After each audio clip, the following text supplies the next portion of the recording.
Welcome to Kenton's videos. Enjoy the video. You already have the session open, so focus on the bullet track now. First, solo it and listen, because removing a compressor alters dynamics. This confirms the element you want to change. Next, scan the channel strip, inserts, or effect rack to find the compressor instance. Plugins can hide in chains.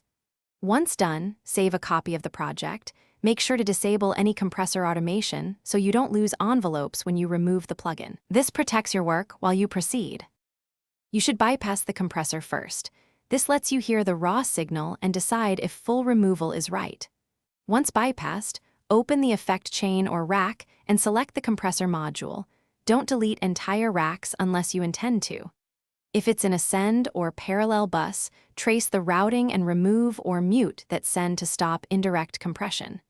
Make sure to compare pre- and post-removal, because sometimes rebalancing levels or EQ is required after you remove dynamic control. Now finalize by matching gain staging. You'll likely need to raise or lower the track to sit properly in the mix, so use trim or clip gain to compensate.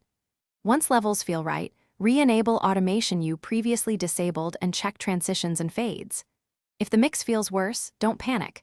Revert to the saved version or reinsert the compressor with subtler attack, ratio, or makeup gain settings. Troubleshooting tip: if punches or tails sound odd, briefly re-bypass to isolate the problem before more edits.